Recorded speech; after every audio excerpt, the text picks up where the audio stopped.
16 ოქტომბერია, რომელიც საათია 6:09. დღეს მე მინდა ვისაუბრო ნეირონებზე. ჩვენ ადამიანებს 100 მილიარდი ნეირონი გვაქვს. ახლა გავაგრძელებ სარკისებრი ნეირონებზე საუბარს. სარკისებრი ნეირონები, რას ნიშნავს ახლა ეს? თუ ხარობს, თუ ვინმემ გაიცინა, ხო? შენც გეცინება. ეს ავტომატურად ხდება. თუ ვინმე ტირის, შენც გეტირება. თუ ვინმე გრძნობს რამეს და იმ გრძნობას გამოხატავს, შენ იმ გრძნობისთან ამოზიარე ხდები, ავტომატურად, ბუნებრივად. ეხლა მინდა გადავიდე კიდევ ერთ თემაზე. ეს ჩვენში მოკლულია. ჩვენში არ ხარობს ეს უკვე.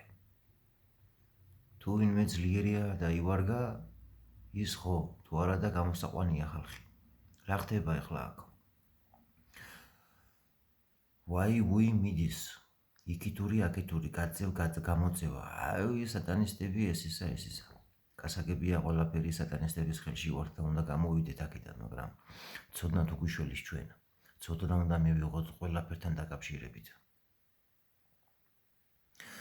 ეხლა უყურე შენ, რა ხდება საქართველოში?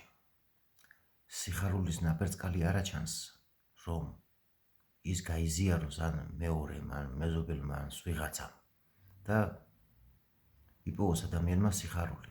სიხარულია ღმერთი ადამიანში. შენ თუ გიხარია, შენ ყველაფრის ხასიათზე ხარ.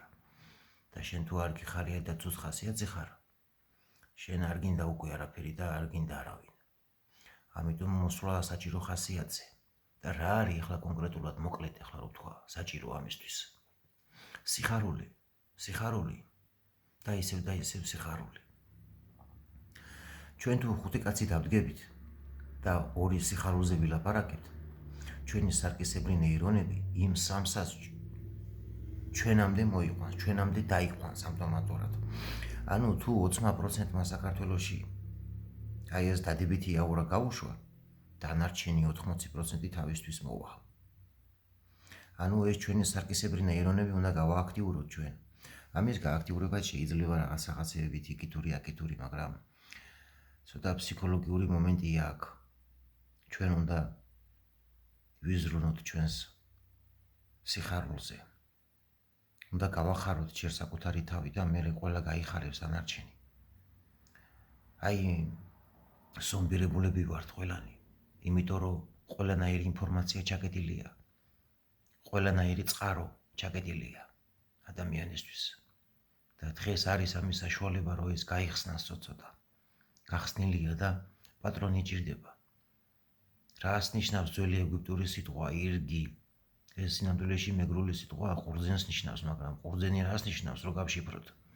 ყურთძენი, ვინც მე მისმენსო, ყურთძენი, ანუ ყურს, ვინც მე მიგდებსო და მისმენსო, ის არისო ჩემი შვილი. ხო და სწავლას დიდი ძალა აქვს. გააჩნია კიდევ ვინ გასწავლის. 1000 ინფორმაციაა გამოსული, ერთია მართალი. შენ ის ერთი უნდა მოძებნო. მაშინ ხარ შენ ძლიერი გონების ადამიანი. ხო. დიდი გონება იდეებს განიხილავს. უღიმღამო გონება ფაქტებს განიხილავს. სუსტი გონება სხვებს განიხილავს. დავანებოთ უნდა ამ სხვებს თავი. ყველამ თავის თავზე უნდა იზრუნოს. ოდის ძალიან ესეთი ცვალებადი დრო მოვიდა. ეპოქალურ ცვლილებაში ვართ, ბოლო ჟამში ვართ. ამიტომ ცოტა ფხიზლად იყავით რა. ამის თქმა მინდოდა, აბა კარგად ბრძანდებოდეთ დროებით, დანარჩენს კიდევ გავაგრძელებთ ცოტა.